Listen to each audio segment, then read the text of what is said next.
The author of the September Code, Eylül Şimşek, was imprisoned in 1981 directly after the coup and jailed for 111 days. Following this, he was jailed again in Mitras prison, where he remained until 1985. Because of his connections, it is no surprise to learn that his first novel, Eylül, The Road with Many Divisions, was the first novel published by New Voices. This novel focused on prison resistance and, in particular, a 31-month hunger strike which protested the abuse of political prisoners. Şimşek uses a highly poeticized language to emphasize the abstract psychological nature of the tragedy and trauma of imprisonment and torture.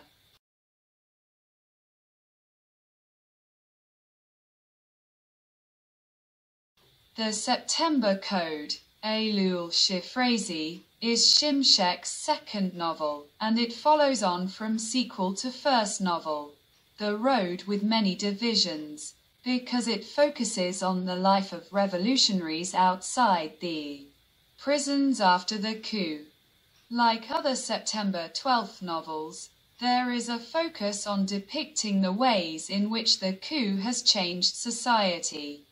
Şimşek's particular skill is the manner in which he juxtaposes the lives of his characters before the coup through flashbacks and memories with their lives following the intervention, as well as highlighting and emphasizing the political and social implications of the coup. These flashbacks have the effect of fragmenting time and place, interrupting the plot and giving an impression of the trauma experienced by those who suffered following September 12.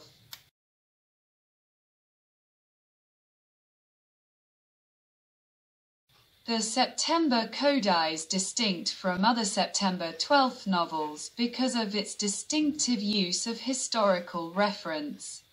The novel opens with a series of snapshots relaying the political atmosphere of the 1980s in both local and global terms.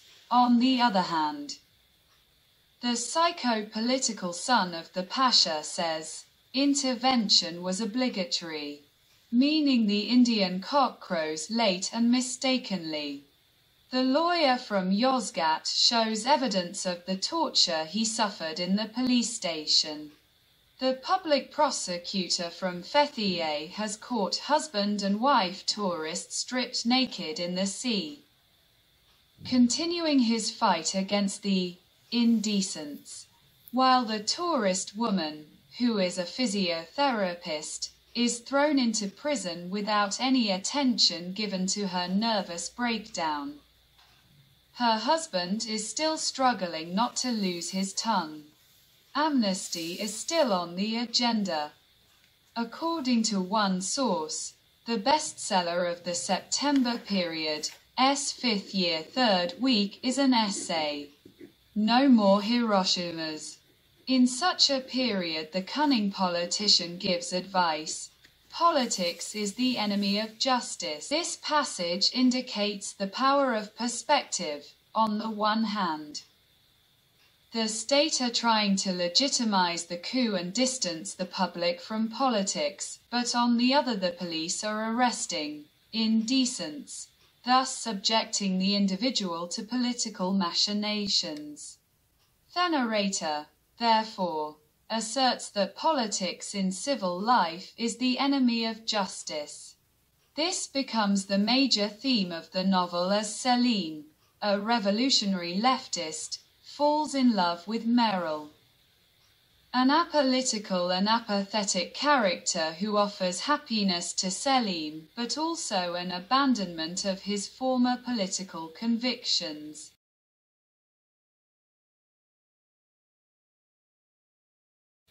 The novel juxtaposes the revolution and love across two time spaces, pre-coup and post-coup.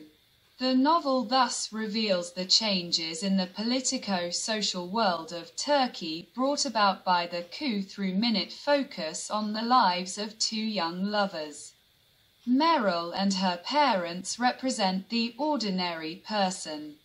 That September 12th created a divide between prisoners and the rest of society.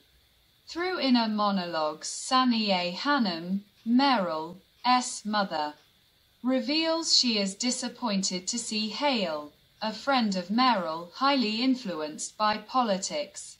According to Saniye, women should stay out of politics because it makes them sinister. Likewise, she perceives politics as a trouble that children should be kept away from. It is significant that this happens as an inner monologue. It is doubly reflective of the nature of the petite bourgeois mentality shared by both Meryl and her mother that their disapprovals should be made in their own heads, rather than being confrontational.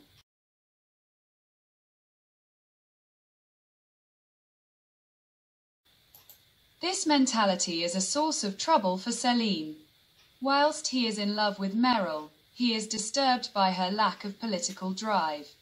He criticizes her for attending university, a right for which women fought, but now criticizing female activists as mannish. In contrast to the relationship with Meryl, Selim also falls in love with Eylül, a highly political activist who attracts Selim through political companionship and shared passion. The contradiction in Selim's love interests is important within the novel. On the one hand, Selim has a clear admiration for female activists and a genuine sympathy for the difficulties they face in being political. On the other, however, his constant comparison of the two women repeats and strengthens the viewpoint of the dominant patriarchy. The importance of this contradiction is that it cannot be resolved. There is no happy ending because the conflicts and contradictions raised by the text, and by extension society, have not been resolved. In a postmodern scene towards the end of the novel, the narrator focuses on a woman who is reading a book on a train. She is a mother whose son is in prison and she is reading Selim and Eygül's story. Whilst she is reading, a couple sit opposite to whom she recognizes as the characters from the book. The reality was not that she was reading a novel. What she thought she was reading was actually what she had lived. The novel's denouement highlights this point in the form of a letter or a plea to the people of Istanbul. Dear people of Istanbul, say it a nation or in your city, in your district, in your neighborhood or even in your street. For a long time, they've been engaged in multiplying themselves and mixing with you. They were the missing link that emerged years ago and could never be filled. They have never forgotten their lives with you. They've always known it. If you ask, they can tell you what happened and why they've never spoken before. Come closer, a couple more steps and your September ciphers will be revealed.